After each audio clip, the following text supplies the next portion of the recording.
prepared in my head to say. What about grad? What about grad? What happened at grad? Just Graduation? Yeah. That night, that dinner? yeah, We were at Lynda's house. There was a group of friends there that I think Rob Kello, I think, must have arranged this, but I got a little pewter beer stein. I remember that. With Voort, because that was a little nickname. Oh God, Voorty mouse mouse frog. Voorty thing, so I have that from the time. And there was for some reason, a little stuffed penguin. And I don't know, Kevin gave that to me, and I have no idea why, what the root of that is, but that's what happened at your parents' place, Lynda. Do you have something else in mind, Helen? no. There's lots of pictures of that. Yeah. Of that night. I remember people knocking on the door, calling up, all this weekend calling and saying, let's go to the sportsplex and go skating or swimming, or let's go to the canal and go skating. Yeah. Boat club? Remember the parties at the boat club down the Ottawa River? Wasn't that just Ottawa River Boat Club. was that What was that? around They were- graduation? They were like older guys that rented it or something. Krogosh Yeah. Brothers, yeah. They were good parties. Yeah. Like $2 Val or Woodruff's something. parties at Val Woodruff's place. Oh, yeah. Evans, Oh, that's Player piano, yeah. Rob Kello's basement with the Japanese kind of motif type stuff on the walls. Because I don't know if his parents had been in Japan or something like that, so the basement was done up with this Japanese. Lynda Now, was it Varmer. Peter Yes. Lee who could play the sting? Oh yeah, he's so good. Yeah. That's good news. Val's fruit was more potent than the drink itself. I remember that. Ooh. She used to marinate it for days Yeah. in the So good. alcohol, pure alcohol. And then Linda, you leaving? Linda. You leaving? Linda. Are you thinking of leaving without Linda, I was just thinking about who I could choose now. People that want to be paid at my house. come on. 2 minutes. 30 seconds. 2 minutes. 2 minutes.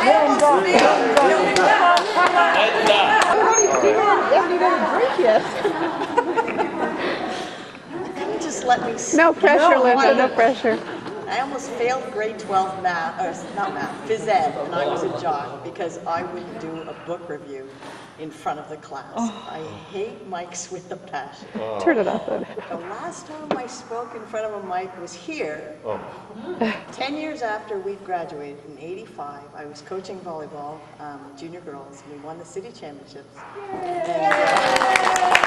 The kids looked at the trophy and they said, I looked at the trophy and I said, the last time Ridgemont won the city championships was in 1975.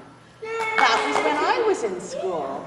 And they went, Miss, that's 75. I'm like, yeah, I was a senior too. I graduated. So, anyway, I really do have to run. I do have people at my house waiting to be paid. So I need to sleep. Okay. Your house can pay me. So Charlie, you can be next. But I have really enjoyed this. It's been great connecting with everybody, and I do give my thanks to Debbie as well for tracking us all. Thank you. And I'll see you all tonight. Well, my big thing is that I didn't actually graduate in '75. I graduated in '77 because I decided to stick around for a couple of years because, I liked it so much. I liked it so much. That's Vicki talking about. Some people had the long-term plan. I was one of those long-term plan people.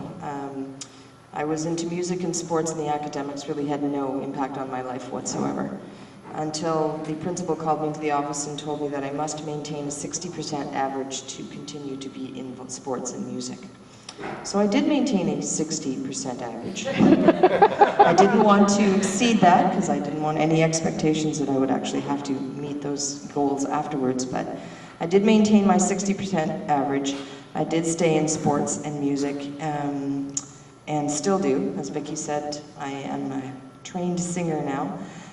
Mostly classical, more church-related, that type of music, but always known to sing out a good tune every now and again. Still play volleyball competitively twice a week. And I am into all kinds of physical activity, ride long-distance biking, and all kinds of other things. I'm an employment specialist, which means that I find jobs for people who have disabilities, and this is my 17th year of doing that. Prior to that, I worked with children with special needs in the classroom. So I don't know how I got here. Reminiscing about my 50th that was the big thing I said was, how did I get here? How did I become 50? I honestly, all of a sudden someone said, you know, you're turning 50 this year. And I'm like, yeah, you are. And it was a profound moment for me in the fact that I honestly did not know how I got to 50. The years rolled by, I had a blast. Ridgemont, although I was here for 7 years as opposed to how many I was supposed to be here. 6 years, that's exaggerating, I was probably here 6, I don't know. Anyway, those were the best years of my life because I didn't go to university. I didn't go to college until 1993. And, 1990. So I avoided school at all cost. Linked up with someone who told me that I could go back to school, that the academics were not going to kill me, and that I did have a brain in my head. I was telling you earlier that I found out in grade 10 that I did have a learning disability. And so all the academic troubles that I had were not necessarily what was written on a report card, that I wasn't paying attention, that I was easily distracted, all those things. So finding out that there was some validity to my problems was interesting enough. And so when I did go back to school, it was extremely scary. I graduated with honors, so that was a big thing for me. And then started finding employment for people with disabilities after that. So I've had a great 50 years. I'm looking forward to the next 50. I can hardly wait. I found this balled up in a box in my basement, so I thought that was kind of cool. I have my Ridgemont ring on, pulled out all these things. There's a bunch of us that have kept in touch: Vicky, Jan, Sue Armstrong, Gail Fruin, Brenda Kerwin, all the girls that were in volleyball and basketball. We've been kept in touch over the years because we're all in the city. My parents still live in the same house, Kilbourne Avenue. They've been there 56 years. And the neighborhood has changed, but as I say, the little bungalows are still there. And I've just had I've had a blast. And Ridgemont was a very good time for me, and not academically, but otherwise meeting a bunch of wonderful friends and having long-term friendships with these folks. And now being totally involved in music and sports still, those two were the very important things that kept me in the school. Because I was saying that I became a mentor to the kids that came up behind us, behind you guys. I became the person that helped on the volleyball team to train them, to teach them skills, and that was really important to me too, because that's, in the long term, what I really wanted to do was teach phys ed. Never did that because I was going to have to go to university and do a whole lot of things I didn't really know that I could do. So, and then I started running a after-4 program and an intramural program for behavioral kids for the Royal Ottawa Hospital. So I did keep my finger in the pie. I taught phys ed at Venta Preparatory School in Carp for kids with behavior problems out there too. So I kept my finger in that pie, keep myself active, and this was a very, very good time for me, and it probably helped mold who I am. So it was really good. You don't look very moldy.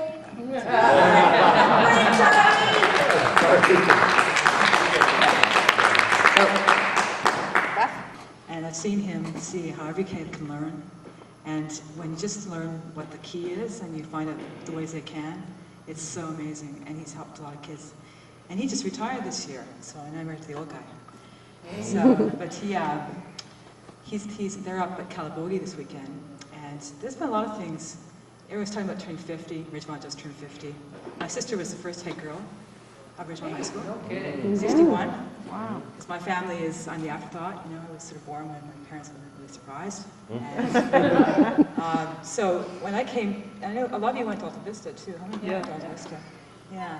So I knew you guys then too, you know. So a lot of them are going to be tonight, like Bar McDonald. I've got Bar McDonald. She was my kindergarten class. And that is really nice. I was just thinking a few years back, I wish somebody'd have a reunion at Ridgemont or something, because it'd really be great to see all these people again. So when Debbie sent me an email and she said, "Are you the Beth Berton had the great parties?" And if you're not, please don't reply this email. I said, well, gee, I haven't been asked that for a long time, because, you know, I'm this nice girl, works in, you know, nonprofit, and I do work for Amnesty International now, and, you know, I'm the girl who likes to save the world, you know. So to have me called the person with great parties has been a while, you know. So that was kind of fun. And I didn't get to do Pippin because I wasn't here that year. I went from grade 12 to Carleton. And I don't think that was a very good idea because I really wasn't ready for Carleton yet. My family was pushing me to do that. But I really wish I had been here that year with a 5-month strike and all the things you guys went through. Because it really bonded everybody in a way that I heard about a lot afterwards. And I missed you guys because I kind of disconnected with you then. So to have this chance to meet you all again and catch up, and you're still the same people. We might be a little bit older, but we're still the same people. Lynda and I have gone back a long way back, and Nora and I way back when, and Amy Ross, and it's just been great. Now the guys, I don't want to throw you off because I was just a shy girl, didn't talk to guys as much then. But, but I was in Lunch Bunch too, and I love Lunch Bunch. I was the keenest, like everyone else was in Lunch Bunch, and we had a lot of fun with that. And I got to go to Scotland. Nobody in this group went to Scotland in '72. Did you? No. My brother Doug Thompson, he went to Scotland. Yeah, that's right. Yeah, and John Murphy went, Doug's brother, and that was a wonderful trip. That was for me a real seminal year because I was 16, and that was my first beer. And Michelle Laurent and I were in Trafalgar Square, and we picked up guys and went and had a drink. And I didn't know what to order to drink because I never drunk anything before. So they asked me, and I said, "Oh, I'll have rum and Coke," because my mother always ordered. And that's the most expensive thing in the bar. The guys thought we were pretty expensive dates, because then Michelle said, "Oh, the same thing!" So I think these guys try to get rid of us pretty soon. In Scotland, of course, they all go to the Cayley or the pub every night, so we all had this time there. And I remember going to Ben Vraggy, which is this little mountain, which really is a little hill, really. Everybody when I'm singing. So I'm just sort of playing along with this. Okay, you can be cool, Mark, that's fine. So anyway, at the end of that, it was a big round of applause. They all thought that we planned it this way. Well, it was Mark being just Mark. And I hope to see him this year, but I haven't seen him for a long time, if anybody knows anything of him. I got an email from him maybe 3 years ago. Yeah. Yeah. Yeah, in England. he was having a hard time finding out who he was. I hope he figured it out. And what else do I want to say? High Y. That was a big highlight for me in high school. Yeah, I and remember Helen, that. you were with me on that. And Nora, you were there. And it was kind of a community service group. What did that stand for you? What was it? It was like a community service group. I don't know what it stood for. We ever know what it stood for? High Y? Yeah. Didn't we, We just did stuff for people. We did community service projects. You had the children's party that we did out of it, yeah. out of that. Yeah. Actually, that's now developed, I can tell you now, that High Y is now developed into a ministry that I have called Front Porch Ministries. And the same principle has gone on for years. And we just help people that are in need that have nothing. Mostly disabled individuals. I do a lot of work with the disabled as an ombudsman, trying to help them get whatever, anyway. Yeah. That's how the High Y got, yeah.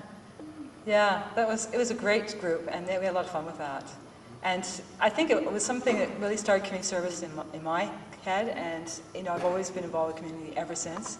And so it's something, when I finished at Ridgemont early and missed you guys, I went to Carleton, and then I had tough times for a while because my mom died and I had to leave school and get a job. So I didn't finish university until 10 years later. But that was okay because we learned different things, different places. So I was really pleased to be in touch, because last time I saw Nora was in Carleton, just driving around with her bike with her friend, and that was what, 1976 or something. So it's a long time. It's a long time. So it's been really great to catch up and learn about you all. And people are talking about being 50. I'm 51 now, so I've passed that perfection point. There is more to do after this. I think I see it now as more looking back and looking forward. Now, because we have, for me who had children, I raised my husband's son, who was 7 when I met him. Now he's 31. Got married this year, and he's a teacher. And he was a mixed up teen because he was kind of confused about the whole thing. So I was going through all that a few years ago, and now my daughter's turning 16, and she's a teen. And we were teens then. So you know how challenging it is, a time in your life. You say it's your best time in your life. Well, I'd say some of it was great. Some of it was tough, really tough. You're really vulnerable. You didn't know what you were doing. You didn't know who you were. And some of it you learned afterwards. You thought, well, it wasn't so bad, but those people were great people. And I wanted to see what you guys did, you know, like all of you have done some really fascinating things. And I feel privileged to know you. That's why I wanted to see you again. I want to see what you guys did and knew that you would be the people you are. And it's going to be, you know, something maybe we can carry on and say, you know, keep in touch and let's not let this slip away again. Because 30 years is a long time. Yeah. That's just yesterday. Feels like I missed you as head girl, Vicki. Well, it's been a while since I've been near this stage, but spent a lot of time in the pit here. A lot of memories to go back. Vicki and I met in homeroom grade 9, and remember leading the brigade, so we had, of course, our homeroom was out in the frickin' freezing 40 below portables, and girls weren't allowed to wear pants to school in those days. So Vicki and I got together and decided that we would be good little militants, and we arranged a little protest, and got hauled into the office about it and everything else, but lo and behold, we changed the world. And we no longer... I just remember when they finally did change the dress code, and they said, okay, you can start wearing some pants. It wasn't jeans, pants. Yeah, I remember I that. was a day early and I got sent home. Oh yeah, that was back in the days of good old rigor mortis there, McMichael. That's what we used to call him, rigor mortis, because he never cracked a smile.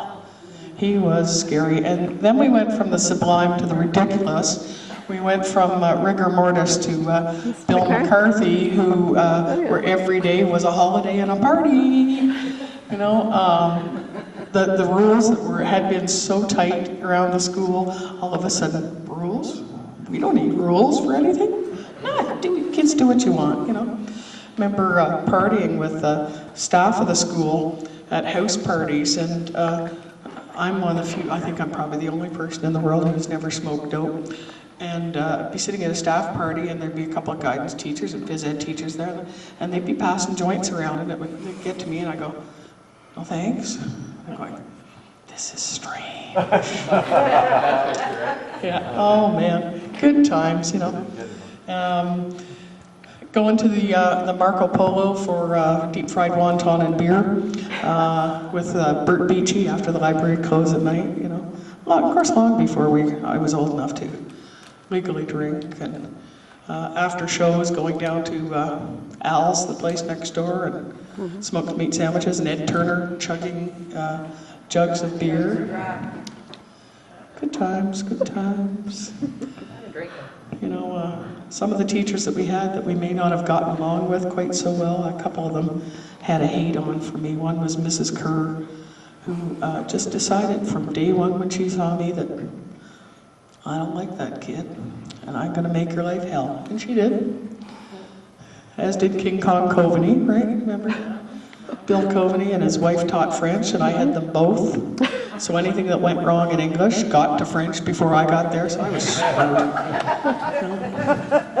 Totally screwed. So needless to say, I spent most of my time originally down in the dungeon in the music room. Playing with the old music room is down where the new lower gym is now. And we used to have a good system down there because, you know, if you needed a smoke, you just went back in one of the practice rooms and had a smoke. Or if any of the, you know, if McMichael was around, though, you just find Scotty, the janitors. Everybody remember little Scotty? Yeah. And we say, Scotty, need a smoke? He'd say, go in the back of my workshop there and have one. You know, so we had lots of good times. And lots of nights spent at the school. My mother couldn't quite believe that I was actually at school doing things like students' council thing and yearbook and newspaper and band stuff. She thought I must have been going out getting in trouble because she figured that's the way I was headed. But sure enough, she checked with a couple teachers at school and says, yeah, she's at school every night till 9, 10 o'clock. I said, oh, okay. That's cool. So we had lots of fun in the band. I was lucky enough to get into the senior band in grade 9, and we went on a trip all the way to the West Coast and back. And it's funny, I saw Hershey Katz out here tonight. He played trombone in the band then, and I remember a story. We were out at University of Victoria, and we were in the big swimming pool, and he thought he'd be really cool, and he had on one of those old-fashioned bathing suits, you know, the one-piecer guy things. Well, of course, he didn't have that all along because he was busy being a jerk, so the guys got hold of it and left Hershey in the pool with nothing on. Yeah, we did some bad things, but we had a lot of fun in band, played a lot of places, a lot of contributions. The variety show, of course, we used to take down to the Rita Regional Center every year, and used to play garden parties for the Pearly and occasionally a government house. And had a lot of fun with Students' Council behind the scenes. I like to be behind the scenes rather than in front of the scenes. And You propped me up good there. yeah, good old Kretz and I, Bill Kretzel and I, the gruesome twosome.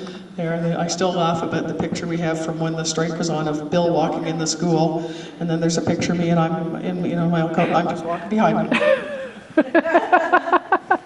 Two of us, and we went. A lot of cheering at sports games, watching my buddies who were all either had much greater ability than I was, or were a little bit taller than I was, who could actually play the sports. All I could play in school was badminton, because the other stuff, once they moved the nets up from public school, forget about it, you know. Helping out with the sports teams, pep bands at the teams. Remember doing pep rallies. Remember doing things at Winter Carnival here, like the best looking legs contest with the guys, just their legs, their hairy legs hanging out of the curtain, and whose legs are who. And when we built the new music, when the typing room became the music room, a bunch of us band nerds, we got ourselves jobs with the construction crew demolishing the old music room. We made big bucks. It was great. Yeah. But that's it. I'm still involved in the music side of things. I'm still in the band room. I'm still a total band nerd. I've been in the music industry now since I left university in '79.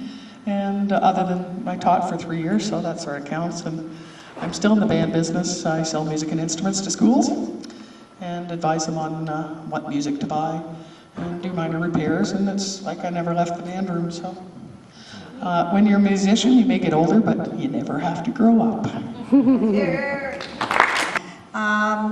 It's funny because name Suzanne, but I'm Susie. But anyways, Artichuk is my last name.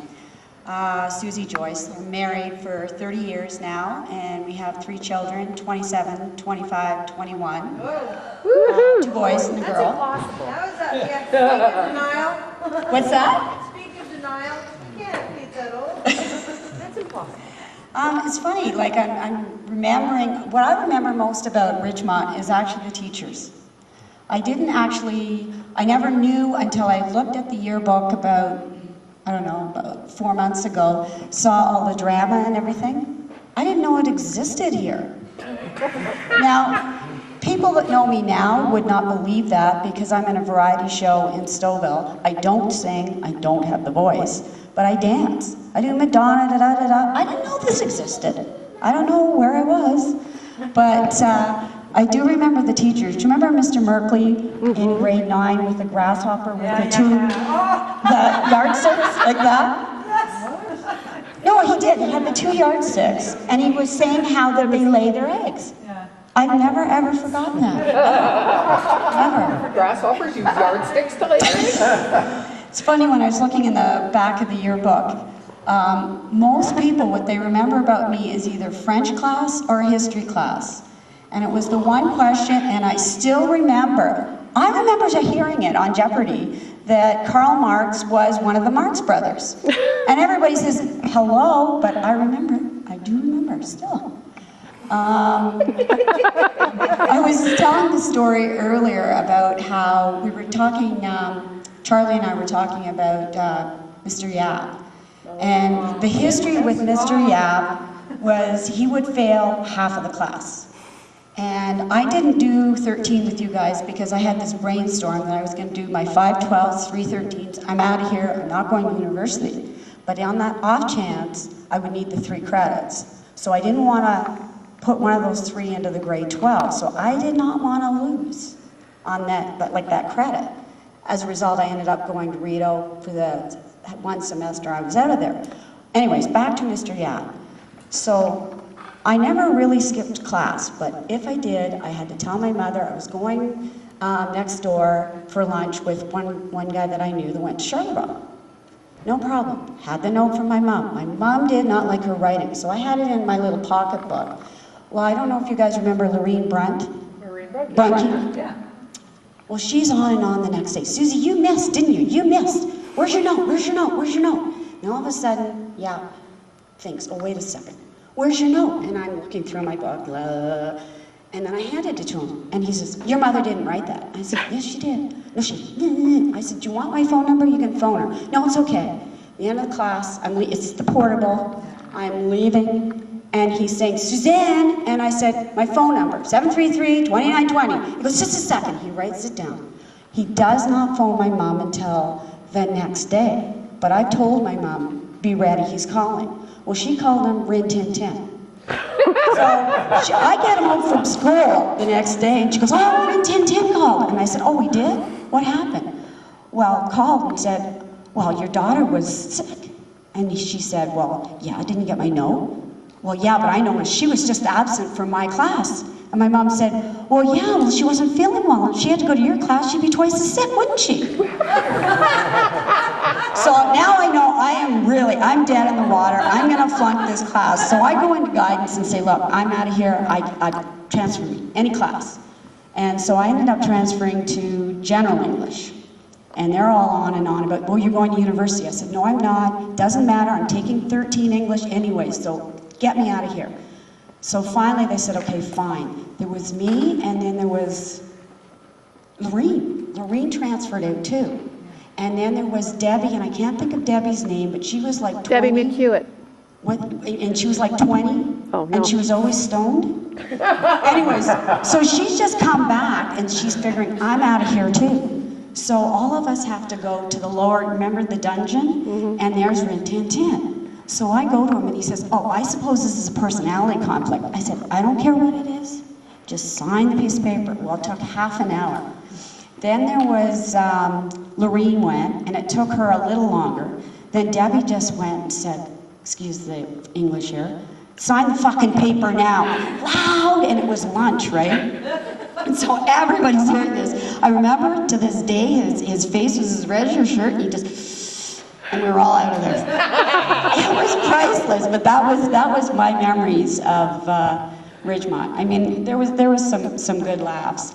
Now I actually went back to school at 44, became a registered holistic nutritionist. I have my own health food store. I decided after taking, I don't know if any of you have done Peak Potential, Secrets of the Millionaire Minds, took a course, Wizard, decided I was going to sell my store, write a book, children's book. I needed time to do that. And everybody, my husband says, well, you can do both. I said, no, I can't. Anyways, doing this Unstoppable course, in 5 days, I wrote my book.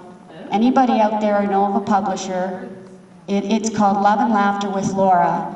And after listening to some of you people, I think there's a lot of kids that need a book like this. It's all happy. It's not negativity. It's little Laura Landry loved life. She lived life large. She lived to make everybody happy. And there's a lot of alliteration, and that's what this world needs. And another thing that I really stand for is I'm on the accessibility board in Stouffville. And yeah, we need to talk. And another thing that I've always wanted was a center in Costa Rica for kids that are at risk here. Get them out of here, get them down there, get them into another world for like 3 months, and like get them thinking happy. And that's my life. Hi, Amy. My name is Paul Lemay. Most of you here, I know most of you here, so it's good to be among friends. And when you listen to everybody here, everybody obviously has their own impressions, but for me what came home is this sense of family. And though we're not really connected in familial genetic terms, the sense of family is something that you don't really come by very often. Some of the people here said, you know, they went to university and they really never recaptured the experience of Ridgemont, and I have to echo that. I went to both Carleton and Concordia University, and a lot of people talk about their university years, their college years, and how wonderful they were. Neither one of those years or those years stack up to any of the experiences that I had here at Ridgemont. And that's a fairly significant thing because we don't normally associate high school as at least culturally in our culture, the high school is the most memorable period in our lives. Just to give you a bit of background, a lot of people don't know this, sort of like Helen, I wasn't in the Catholic school system, but I was in the French school system all of my life. And in grade 9, I was going to Canterbury. They hadn't built Charlevoix yet, and they had split the schools, English and French streams at Canterbury, and they said that in the following year, which would have been my grade 10, they said we're going to have to split the day, and all the French students had to go to school in the afternoon, in the evening, and all the English folks got to go in the morning. And I said, I'm not having anything to do with that. Screw that. So I decided, I lived in the neighborhood in an area where they wanted me to go to Brookfield. And I knew all the people who went to Brookfield because they lived in my neighborhood. And Brookfield had a really bad reputation for being a druggy school. Yeah. And it wasn't that I was goody two-shoes, but I just knew there were a few people here that came to Ridgemont. They were really brainy. And I never really identified myself as a brainy guy. I was kind of an athlete, you know, because if you were too brainy in school, some of you might identify with this. When I was in school, I was like, you know, in the 70s, you know, 70, 75% type of range. If you were too smart, the athletes would label you as a nerd, and you were ostracized. So the last thing you ever did as a guy is let your grades get too high. You actually played dumb. I'm not kidding, this is true. So anyway, got to school here at Ridgemont, and I find that the culture was entirely different. Yeah, there were jocks, and you know, Mr. Archer used to make fun of them. I mentioned the story this morning. You know, I was in the portable one day, and the football team was off to the field to play Hillcrest possibly, and of course Mr. Archer was no big fan of the athletics types, you know, because a lot of them gave him a hard time, like Kevin McQueenie in particular. And so they go by, you know, the portables, if you remember, they were the old sidewalks, they were paved, right? And they would go by with their cleats, and they'd all go click, click, click, click, click, right? Like little horses climbing by. And he says, after they've gone by, he has this pregnant pause moment in the class, and everybody's looking at Archer, because he always had that line, right? And he goes, "There go the Neanderthals." I remember that. It was a beautiful line, and everybody cracked because most of the jocks were out on the field, and most of the brainy people were back in class. The other thing I know, Vicki mentioned, you know, there was this kind of cross-cultural feature about Ridgemont. The boundaries between the groups were permeable. And I experienced that firsthand, because I don't know if I fit the type of being exclusively jock or exclusively brain or whatever, but I seem to get invited to parties in all the groups. The bad boys. Yeah, that's why. The bad boys, you know, some of them are not here today, and I'm sort of sorry to see that. Like, well, Phil Marcus, they have commitments, they're making money, but, you know, there are a lot of people, you know, that identified with one of the groups, and they sort of hung together, and they're not here today. And that's too bad. I mean, it's, you know, it really is too bad. But I noticed that there was this cultural thing in Ridgemont where if you were smart, it was respected. And it wasn't put down like it was in my primary school. And you know what? That was a very helpful little social signal to get when you were growing up. Because that's when, right around grade 10, grade 11, more so grade 11, first grade 10 was tough because it was going completely from French, 100%, to English. My grade suffered. But grade 11, grade 12, everything started clicking for me, and I really started to grow intellectually to the point where Mr. Hill, I don't know if some of you had Mr. Hill in geology. Yeah. We had to write a paper, you know, once in a while we'd write a paper. I remember writing a term paper, and he came back and he gave me an F. And I said, "Why did you give me an F? I don't get it." And he said, "This paper is too good, you never wrote it." Yeah, he actually did that. And I was hauled into the departmental office, and they had 3 teachers. He was one of them, and they had 2 of the other teachers from the department, and they started quizzing me because they didn't believe that someone with perhaps the name Lemay could possibly write an English paper that was that well written. I mean, now today, I write in English. I've written speeches on Parliament Hill for senators. I mean, just because you're, you know, from a different background doesn't mean you don't have a skill in English. Anyway. So what happened after you got interviewed? They gave me the mark. They changed the mark. I got an A on the paper. Yeah. But they couldn't believe it. And, you know, there's some of our teachers were not all together there sometimes. No kidding. So talking about we didn't talk about the Toastmasters, but I was part of that Toastmasters experience. That was actually an excellent little opportunity for growth too, you know. We had that first, how many of you here have been to Toastmasters? You have your hands up? Not too many, eh? So, what was the lass's name who left, who was in sport, she was afraid to talk with the mic? Lynda? Lynda, you know, they tell us that the first thing you do when you go to Toastmasters is that one of the greatest fears that people have is talking in public. And it's too bad. You can get over that. And once you get over that, yeah, it can happen. But, you know, that was a great experience, and anybody who hasn't done it, I encourage you to, to try it. She doesn't mean to shut you up now. No, I just yeah, in general, once you lose that self-consciousness. Yeah. So there's some, we got a little, like table topics. They used to hand out little pieces of paper about suggestions of what you might talk to, and they usually only gave you a minute to prepare for your talk, right? So that would be like stressful. Of course, we had these little pieces of paper handed to us earlier on. And I wasn't sure if I really wanted to talk about that, because hearing everybody speak today, I didn't see people sort of resorting to those pieces of paper. But mine, and it sort of makes you self-conscious, because mine said, "You are a natural healer." And God, I got to live up to that. I can't do that. But I thought maybe I should at least try to speak to that a little bit. This idea of healing. Well, not to go through my life story, but one of the things that I'm doing currently is I've been contracted to write a book, co-write a book with a psychiatrist who's based here in Ottawa. And it's non-fiction, obviously. It's about his theory, and he's not from Canada, he's from Yugoslavia. So his English is his second language, and so he needs someone to translate that stuff for him in English.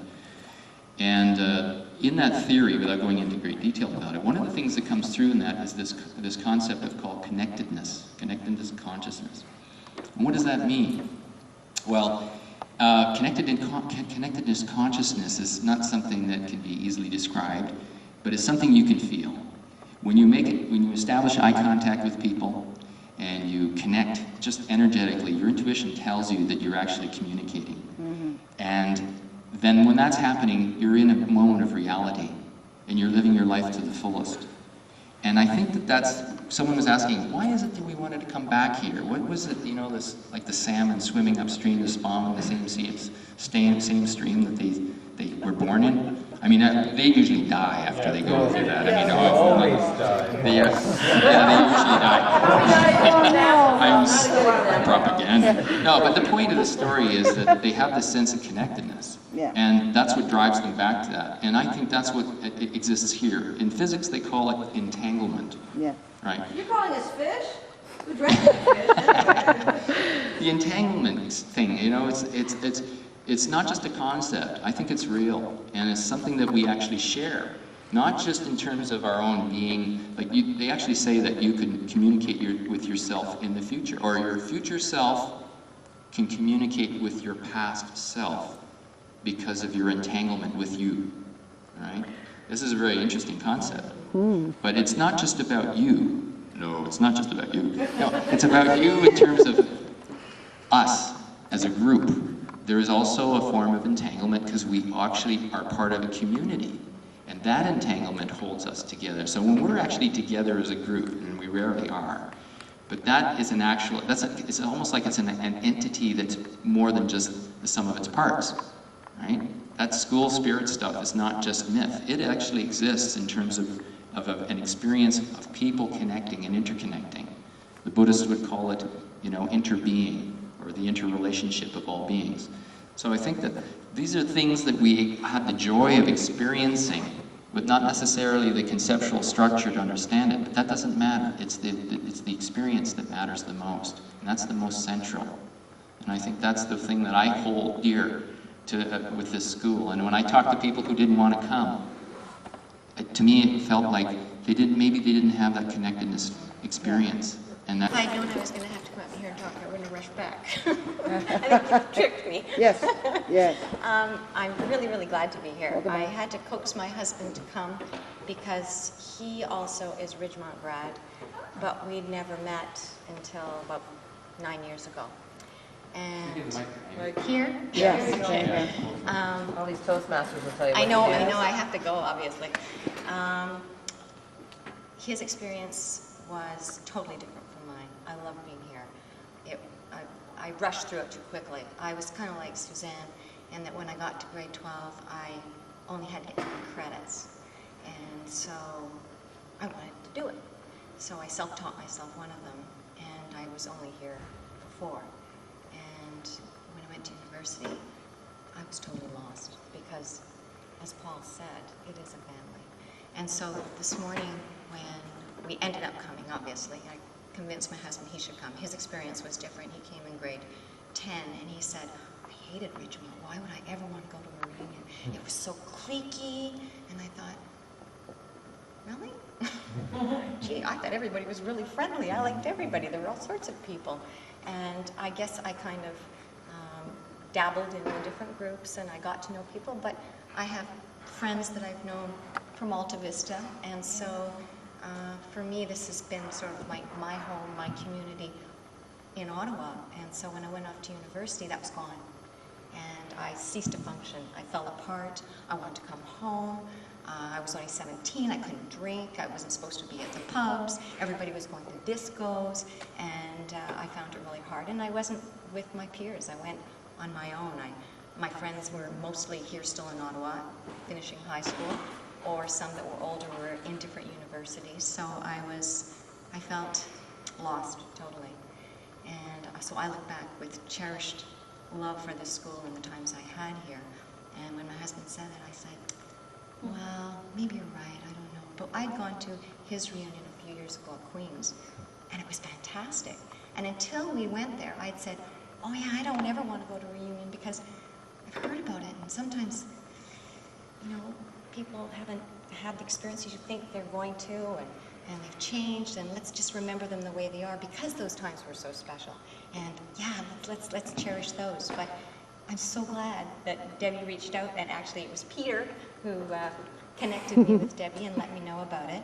And I convinced my husband to come, and we've come, and it's amazing. And there's a lot of people on Debbie's list who aren't here, and I've spoken to them, and I know I will reconnect with them. So that's amazing too. So thank you, Debbie, for that. And I say "and" too much. My husband always tells me this, so I know that. I'll try to stop saying that. We came this morning, and everything was not organized. The people that were supposed to be here for the tour weren't there. We'd arranged to meet some friends of my husband's in the morning and bring the kids all up for it. And when we started walking around on our own, these 2 people joined us. And my husband said, okay, well, let's go now that the lights are on. I'll give you a tour. And this woman, who we had no idea who she was, said, oh, are we going on a tour? Can I come too? And my husband said, oh, sure. And my husband was like, and this was my locker, and this was my classroom, oh, and this was my homeroom.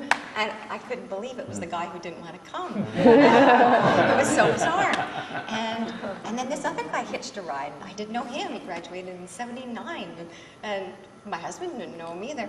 And so he was on board, and then I was like, okay, you know, there's a lunch, and I want to go, and I want to see some people that I know, and we don't know these people. And my stepson said to me, who are those people? And I said, I don't know who they are. And he said, well, why are they here? And I said, well, because Ridgemont's kind of like a family. And whether you were here together or at different times, we're connected.